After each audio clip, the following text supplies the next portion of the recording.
अखेर लॉकडाऊन लागू होणार, मोदींचा मोठा निर्णय, कोरोनासारखी परिस्थिती येणार, पेट्रोल डिझेल बंद होणार, गॅसचा साठा संपलाय, युद्धामुळे सामान्य नागरिकांची तारांबळ होणार आहे. मोदी म्हणाले, नागरिकांनी कोविड सारख्या परिस्थितीला तयार राहावं.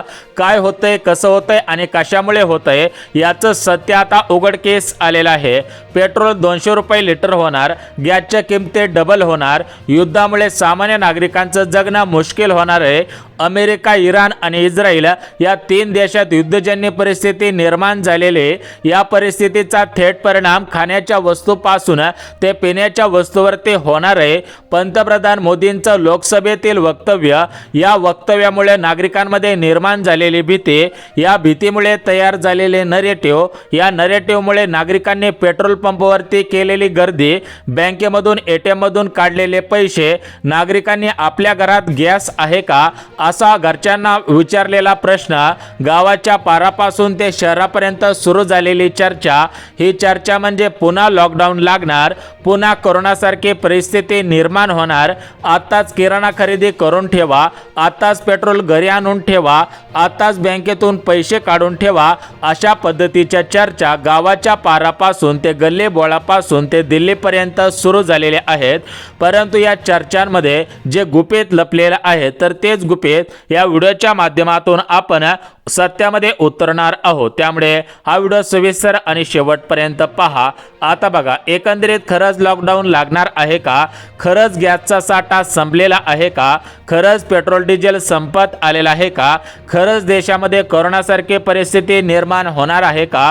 सोशल मीडियावरती सुरू असलेल्या चर्चा, टीव्हीला पाहिलेल्या बातम्या, पेपरला वाचलेल्या बातम्या, तर याच्या मागील जे काही खरं सत्य आहे, तर हे खरं सत्य आता उघडकीस आलेलं आहे. ते सत्य आपण या व्हिडिओच्या माध्यमातून पाहणार आहोत. या व्हिडिओचा दृष्टिकोन तुमच्यापर्यंत सत्य माहिती पोहोचवण्याचा आहे. त्यामुळे जर तुम्ही महाराष्ट्र राज्याचे किंवा भारत देशाचे रहिवासी असाल आणि तुमच्या मनामध्ये सुद्धा अशा प्रकारचे प्रश्न घोंगावत असतील, तर हा व्हिडिओ सविस्तर आणि शेवटपर्यंत पहा. या व्हिडिओमध्ये आपण सविस्तर माहिती पाहणार आहोत. त्यामुळे व्हिडिओ सविस्तर आणि शेवटपर्यंत पहा. आता बघा मित्रांनो, अखेर लॉकडाऊन लागू, तारीख जाहीर, काय सुरू काय बंद, नवीन नियम पहा. बघा, मोदींचा इशारा, युद्धामुळे भारतात पुन्हा एकदा लॉकडाऊन लागू होणार. बैठकीत मोदींचा निर्णय, भारत बंद, 10 रुपयांची वस्तू आता 40 रुपयाला मिळणार, 40 रुपयांची वस्तू आता 200 रुपयाला मिळणार. युद्धामुळे वस्तूंच्या किमती वाढणार, युद्धामुळे सोनं लाखाच्या आत येणार, सोन्याच्या किमती घसरणार. आज कोल्हापुरामध्ये पेट्रोल संपलं, फलक लागले, पुण्यात गॅस संपला, फलक लागले. एकंदरीत अशा प्रकारच्या चर्चा गावाच्या गल्लीबोळापासून ते दिल्लीपर्यंत सुरू आहेत. परंतु खरंच असं होऊ शकतं का? असं झालंय का? असं घडलंय का? असं घडणार आहे का? का फक्त या अफवा आहेत? का यामागे काही गुपित दडलेलं आहे का? याचीच माहिती आता तुम्हाला देत आहे. त्यामुळे जर तुम्ही महाराष्ट्र राज्याचे रहिवासी असाल, तुमचा जिल्हा कोणताही असेल, राज्यामध्ये 36 जिल्हे आहेत. या 36 जिल्ह्यांपैकी तुमचा जिल्हा परभणी जिल्हा असेल, बीड जिल्हा असेल, अकोला जिल्हा असेल, गडचिरोली जिल्हा असेल, सोलापूर असेल, कोल्हापूर असेल, धाराशिव असेल, छत्रपती संभाजीनगर असेल, अहिल्यानगर जिल्हा असेल, नंदुरबार जिल्हा असेल, या 36 जिल्ह्यांपैकी कोणता जरी तुमचा जिल्हा असेल, त्या जिल्ह्यामध्ये तुमचा तालुका असेल, तालुक्यामध्ये तुमचं गाव असेल, आणि जर तुम्ही अख्ख्या महाराष्ट्र राज्यामध्ये कुठेच बरी राहत असाल किंवा भारत देशामध्ये तुम्ही राहत असाल, तर तुमच्यासाठी हा व्हिडिओ अत्यंत महत्त्वाचा ठरणार आहे. जर तुम्ही हा व्हिडिओ बंद केला किंवा अर्धवट पाहिला, तर तुम्हाला मोठ्या प्रमाणामध्ये नुकसान सोसावे लागू शकते. तुमच्यापर्यंत माहिती न आल्यामुळे तुमच्यापर्यंत कोणत्याही गोष्टींची माहिती येणार नाही, त्यामुळे तुमचा तोटा होऊ शकतो. आता बघा, मोदी साहेबांनी एक वक्तव्य केलं होतं. या वक्तव्यामुळे अशा प्रकारच्या चर्चांना उधाण आलं. परंतु फक्त या वक्तव्यामध्ये काय गुपित दडलेलं आहे का, ते आपण सविस्तर सांगत आहोत. अखेर मोदी साहेबांनी मान्य केलं की अमेरिका, इराण या देशातील युद्धाचा थेट परिणाम आपल्या भारतावरती होणार आहे. बघा, विचार करायला गेलं तर युद्धजन्य परिस्थिती निर्माण झालेली होती. अमेरिका असेल, इराण असेल, इस्रायल असेल, तर या 3 देशांमध्ये मोठ्या प्रमाणामध्ये युद्धजन्य परिस्थिती पाहायला मिळत होती। अख्खं विमान जळालेलं होता, मोठ्या प्रमाणामध्ये तोफा या ठिकाणी पाहायला मिळत होत्या। अमेरिकेचं नुकसान झालेलं आहे, इराणचं सुद्धा या युद्धामुळे मोठं नुकसान झालेलं आहे, यासोबत इस्रायलचं सुद्धा या युद्धामुळे मोठ्या प्रमाणामध्ये नुकसान झालेलं आहे। जे काय खामेनी होते तर ते खामेनींचं सुद्धा याच्यामध्ये मोठं निधन झालेलं होतं। यासोबत शाळांमध्ये सुद्धा बॉम्बस्फोट उडवण्यात आलेले होते, त्यामुळे सुद्धा मोठ्या प्रमाणामध्ये नुकसान झालेलं होतं। आता जे हे 3 देशांमध्ये जे युद्ध सुरू होता तर त्या युद्धाचा परिणाम अजून आपल्या देशावरती कसलाही झालेला नव्हता, परंतु मागच्या 2 दिवसांपासून मोठ्या चर्चा सुरू झाल्या। या चर्चांमध्ये एक बातमी वाऱ्यासारखी पसरली, ती बातमी म्हणजे पेट्रोल डिझेल आता संपत आले, आपल्याला पेट्रोल डिझेल मिळणार नाहीये।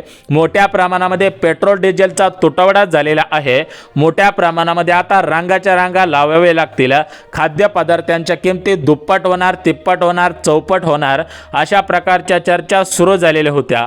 बघा, विचार करायला गेला तर अखेर आपले जे भारताचे पंतप्रधान आहेत तर ते मोदी साहेब आहेत। तर या मोदी साहेबांनी सुद्धा मान्य केलेलं आहे की अमेरिका, इराण आणि इस्रायल या 3 देशांमध्ये जे पण काही युद्ध सुरू आहे तर त्या युद्धाचा थेट परिणाम आपल्या भारतावरती होत आहे, भारतामधील खाद्यपदार्थांवरती होत आहे, भारतामधील गॅसच्या किमतींवरती होत आहे। गॅसचा तुटवडा खरंच होत आहे का? भारताचे पंतप्रधान मोदी साहेबांनी काय काय मान्य केलेलं आहे आणि त्यांचं जे स्टेटमेंट वाऱ्यासारखं पसरलेलं आहे, त्यांचं जे वक्तव्य सोशल मीडियावरती पसरत आहे तर ते वक्तव्य काय आहे आणि त्याच्या मागचे डार्क साइड म्हणजे मागची बाजू, दुसरी बाजू काय आहे ती सुद्धा आपण सविस्तर पाहणार आहोत। परंतु तुमच्या खिशाला कात्री लागू नये, तुमचं महिन्याचं बजेट कोलमडू नये, तुमच्या खिशाला चॅड बसू नये, तर हा व्हिडिओ सविस्तर आणि शेवटपर्यंत पहा। कोणत्या वस्तू तुम्हाला अगोदर खरेदी करून ठेवायच्या आहेत? खरंच लॉकडाऊन सारखी परिस्थिती निर्माण होत आहे का? जर लॉकडाऊन लागलं तर ते कोणत्या तारखेपासून लागू शकतं? सध्याच्या स्थितीला राज्यामध्ये काय परिस्थिती सुरू आहे, सध्याच्या स्थितीला देशामध्ये काय परिस्थिती सुरू आहे, हे बाहेरच्या देशांमध्ये जे काही युद्ध सुरू आहे तर त्या युद्धाचा थेट परिणाम आपल्या देशावरती कसा होत आहे, भारताचे पंतप्रधान मोदी साहेब आणि मुख्यमंत्री फडणवीस साहेब यांच्यामध्ये काय बैठका पार पडलेल्या आहेत, याविषयी तुम्हाला सविस्तर माहिती आता मी सांगत आहे, त्यामुळे हा व्हिडिओ सविस्तर आणि शेवटपर्यंत पहा। आता बघा मित्रांनो, मोदी साहेबांनी दिलेल्या भाषणामुळे कालपासून पेट्रोल पंपावरती, किराणाच्या दुकानावरती, गॅसच्या दुकानावरती ग्राहकांची प्रचंड गर्दी पाहायला मिळालेली आहे। तुम्ही सुद्धा इंस्टाग्रामला, फेसबुकला किंवा यूट्यूबला पाहिलेलं असेल किंवा तुम्ही कालपासून टीव्ही पाहत असाल तर त्या टीव्हीवरती सुद्धा बातम्या सुरू आहेत की मागच्या 2 दिवसांपासून प्रत्येक ग्राहक म्हणजे ज्याच्याकडे 2 चाकी गाडी आहे, ज्याच्याकडे 4 चाकी गाडी आहे, ट्रॅक्टर आहे, तर ते सर्वजण पेट्रोल पंपावरती गर्दी करून थांबलेले आहेत। यासोबत ज्यांच्या घरामधील किराणा संपलेला होता, गहू असेल, तांदूळ असेल, बाजरी असेल, तेल असेल, विविध आपल्या खाण्याच्या पदार्थ असतील, खाण्याच्या वस्तू असतील, तर त्या संपलेल्या आहेत, तर ते किराणाच्या दुकानावरती जाऊन थांबलेले आहेत, रांगाच्या रांगा केलेल्या आहेत। किराण्यांच्या किमती सुद्धा भरपूर वाढवण्यात आलेल्या आहेत, गॅसच्या किमती सुद्धा मोठ्या प्रमाणामध्ये वाढलेल्या पाहायला मिळत आहेत, पेट्रोलच्या किमती सुद्धा तुम्ही पाहिलेल्या असतील, पेट्रोल पंपावरती रेग्युलर रेट असतील, परंतु गावखेड्यामध्ये जे पण काही दुकानदार विकत आहेत तर त्या ठिकाणी सुद्धा पेट्रोलच्या किमती वाढलेल्या पाहायला मिळत आहेत। म्हणजे सांगायचं म्हटलं तर पेट्रोलच्या किमती, किराणा दुकानावरती गर्दी, गॅसच्या किमती सुद्धा प्रचंड वाढलेल्या पाहायला मिळाले आहेत। म्हणजे एकंदरीत मागच्या 2 दिवसांपासून ही गर्दी पाहायला मिळत आहे, परंतु ही गर्दी वर्षानुवर्ष होती का? तर ही गर्दी 100% पेट्रोल पंपावरती सुद्धा वर्षानुवर्ष होते, किराणांच्या दुकानांमध्ये सुद्धा वर्षानुवर्ष गर्दी होते, परंतु सांगायचं म्हटलं तर मागच्या 2 दिवसांपासून ग्राहकांनी प्रचंड गर्दी केल्याचं पाहायला मिळत आहे। काही ठिकाणी नागरिकांमध्ये आक्रोश म्हणजेच राग सुद्धा पाहायला मिळत आहे। कोणी मोदी साहेबांवरती नाराज झाल्याचं पाहायला मिळत आहे, कोण फडणवीस साहेबांवरती सुद्धा नाराज झालेले आहेत। विविध नागरिक, सामान्य नागरिक असतील तर आपापल्या प्रतिक्रिया सोशल मीडियाच्या माध्यमातून पाठवत आहेत। सामान्य नागरिकांचा हाल कोरोना सारख्या परिस्थितीमध्ये जसं झालेलं होता तसेच होणार आहे का ते सुद्धा आपण पाहणार आहोत। बघा, विचार करायला गेलं तर अमेरिका, इराण आणि इस्रायल या युद्धाचा परिणाम थेट भारतावरती होत आहे का? तर हा 100% होत आहे, परंतु याच्या अगोदर आपल्याला फटका बसत नव्हता। जे गावखेड्यामध्ये आहेत तर त्यांना कसलाही फटका नव्हता। जे मुंबई, पुणे शहरामध्ये राहत आहेत, नागपूर शहर असेल, अशा मोठमोठ्या शहरांमध्ये जे पण नागरिक राहत होते तर त्यांना याचा मोठा फटका बसत होता। आता गावखेड्यामध्ये सुद्धा हा फटका बसायला सुरुवात झालेली आहे। गावखेड्यातील पेट्रोल पंपावरती गर्दी होत आहेत, गावखेड्यातील किराणा दुकानावरती प्रचंड गर्दी पाहायला मिळत आहे, गावखेड्यातील विविध ठिकाणी सुद्धा गर्दी पाहायला मिळत आहे। आता ही गर्दी करायची की नाही, पेट्रोल तुम्ही घरी आणून ठेवायचं की नाही, पेट्रोलचा साठा खरंच संपत आलेला आहे का, याचीच माहिती आता देत आहे। परंतु मोदी साहेबांनी जे पण वक्तव्य केलेलं आहे, मोदी साहेबांनी जे पण काही स्टेटमेंट केलेलं आहे, मोदी साहेबांनी जो निर्णय घेतलेला आहे, तर त्या निर्णयाचा थेट परिणाम कोणकोणत्या गोष्टींवरती होत आहे, तुमच्या खिशाला कशी कात्री बसू शकते, याची संपूर्ण सविस्तर माहिती सांगत आहे। आता बघा, विचार करायला गेलं तर मागच्या 2 दिवसांपूर्वी अचानक मोदी साहेबांनी केलेले वक्तव्य, या वक्तव्यामुळे सामान्य नागरिकांमध्ये तयार झालेली भीती, या भीतीतून तयार झालेल्या अफवा, या अफवांना दिलेले खतपाणी, या खतपाण्यामुळे सामान्य नागरिकांमध्ये उडालेली तारांबळ, सामान्य नागरिकांनी जगावं की मरावं अशी तयार झालेली परिस्थिती, 10 रुपयांची वस्तू 40 रुपयापर्यंत विकली जाणार, 40 रुपयांची वस्तू 200 ते 250 रुपयापर्यंत विकली जाणार, अशी सोशल मीडियावरती सुरू झालेली चर्चा, या चर्चामुळे सामान्य नागरिकांच्या खिशाला कात्री लागणार, सामान्य नागरिकांचं महिन्याचं बजेट कोलमडणार, अशा सुरू झालेल्या बातम्या, या बातम्यांमधील तथ्य, तथ्यामधील असत्य, सत्यामधील असत्य आणि असत्यामधील सत्य, जी पण काही खरी माहिती समोर आलेली आहे, तर ते संपूर्ण सविस्तर माहिती, संपूर्ण सविस्तर प्रकरणाचा उलगडा लागलेला आहे। त्यामुळे हा व्हिडिओ सविस्तर आणि शेवटपर्यंत पहा।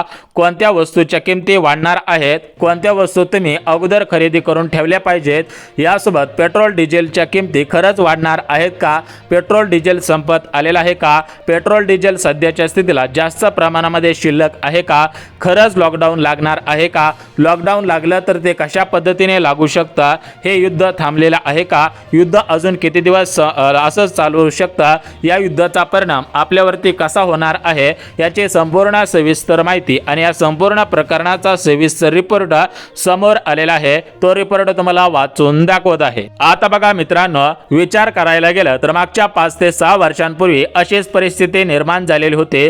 कोरोनासारख्या महामारीने सर्वांना घराबाहेर न पडण्याचे आदेश देण्यात आलेले होते। चौकामध्ये पोलिसांच्या फौजा उभा होत्या। गावात असेल, शहरात असेल, निमशहरी भागामध्ये असेल, तालुक्याच्या ठिकाणी, जिल्ह्याच्या ठिकाणी, प्रत्येक ठिकाणी पोलीस लोक पाहायला मिळत होते। म्हणजे सांगायचं झालं तर सध्याच्या स्थितीला युद्धजन्य परिस्थितीमुळे आपल्याला क्वारंटाईन जसे करायचे तसंच आपल्याला घरामध्ये राहावं लागेल का, किराण्यांच्या किमती खरंच वाढतील का, आपल्याला तुटवडा निर्माण होऊ शकतो का, 1972ला जसा दुष्काळ पडलेला होता तसा दुष्काळ आता 2026 सालामध्ये पडू शकतो का, अशा पद्धतीचे प्रश्न सर्वांनाच पडलेले आहेत। तर सर्वांच्या प्रश्नांची उत्तरे देण्यात आलेली आहेत, तर सर्वांच्या प्रश्नांची उत्तरे आपण देणार आहोत। परंतु सध्याच्या स्थितीला पाहायला गेलं तर प्रत्येक जण घरामध्ये गाडी असेल तर तो प्रत्येक जण विचार करत आहे की मी आज पेट्रोल पंपावरती जाईल आणि माझी गाडीची टाकी फुल करून येईल, परत तिकडं भेटो अगर ना भेटो, परंतु सध्याच्या स्थितीला माझ्या गाडीची टाकी फुल पाहिजे। प्रत्येक जण विचार करत आहे की मी एकदाच 10,000चा 20,000चा किराणा भरून ठेवतो, म्हणजे महिना, 2 महिने, 3 महिने काळजी करायची गरज भासणार नाही। आणि असे पण काय आहेत की ते गॅस संपत आलेला आहे, त्यांचा गॅस अर्धा शिल्लक होता तरी पण त्यांनी परत एकदा तो गॅस भरायला घेऊन गेलेले आहेत। अशा पद्धतीची चुकीची माहिती नागरिकांपर्यंत पोहोचल्यामुळे त्यांचं या ठिकाणी आता दुर्लक्ष झालेलं आहे आणि त्यांच्यापर्यंत चुकीची माहिती ही पोहोचवण्यात आलेली आहे। परंतु आपला चॅनल सत्य माहिती देत असतो, त्यामुळे तुम्हाला सत्य माहिती मी सांगत आहे। बघा, विचार करायला गेलं तर सोशल मीडियावरती प्रत्येक दिवशी अनेक असे व्हिडिओ व्हायरल होत असतात की त्यामागे काहीही तथ्य नसतं, तरी पण या ठिकाणी नागरिकांपर्यंत अफवा पसरवल्या जात असतात। तशाच पद्धतीने ही अफवा आहे का, खरंच असं घडलेलं आहे किंवा असं घडू शकतं, याविषयी तुम्हाला माहिती देतो। बघा, लोकसभेमध्ये बोलत असताना, संसदेत लोकसभेमध्ये आपल्या भारत देशाचे पंतप्रधान बोलत होते की कोरोनासारख्या सिच्युएशनला तुम्ही सामोरे जावे लागणार आहे। म्हणजेच आपल्याला कोरोनामध्ये जसं आपण प्रत्येक सिच्युएशनला, म्हणजेच प्रत्येक परिस्थितीला जसे तोंड देत आलो तसेच आपल्याला या युद्धाच्या परिणामामुळे तोंड द्यावे लागू शकते। द्यावे लागणार असं बोललेलं नाहीत, लागू शकते, फक्त एका शब्दामुळे अशा पद्धतीच्या चर्चा सुरू झालेल्या आहेत। त्यामुळे सध्याच्या स्थितीला पाहायला गेलं तर प्रत्येक जिल्ह्याचे जिल्हा अधिकारी असतील तर त्यांच्या माध्यमातून प्रत्येकाला संदेश देण्यात आलेला आहे की ज्या पण काही अफवा सुरू आहे तर अशा अफवांना बळी न पडता पेट्रोल डिझेल किंवा पेट्रोल पंपावरती गर्दी करू नये, किराणाच्या दुकानांवरती जास्त गर्दी करू नये। गॅसचा पुरवठा सुद्धा भरपूर आहे आणि सध्याच्या स्थितीला भारताचे पंतप्रधान नरेंद्र मोदी साहेब आयात निर्यातीकडे भर देत आहे। त्यामुळे नागरिकांनो काळजी करू नका, पेट्रोल डिझेल काय संपणार नाहीये, किराणासुद्धा संपणार नाही, किराणासुद्धा काही महाग होणार नाही. थोडेफार किमती वाढू शकतात परंतु जास्त किमती वाढणार नाहीत. त्यामुळे काळजी करू नका, अफवांना बळी पडू नका. सत्य माहिती पाहण्यासाठी आपल्या मराठी इन्फॉर्मेशन अपडेट या यूट्यूब चॅनलला सबस्क्राईब करून ठेवा. असेच महत्त्वाचे व्हिडिओ पाहण्यासाठी लगेच बेल आयकॉन प्रेस करा आणि व्हिडिओला अजून लाईक केलं नसेल तर लगेच व्हिडिओला लाईक करा आणि मित्रांसोबत शेअर नक्की करा.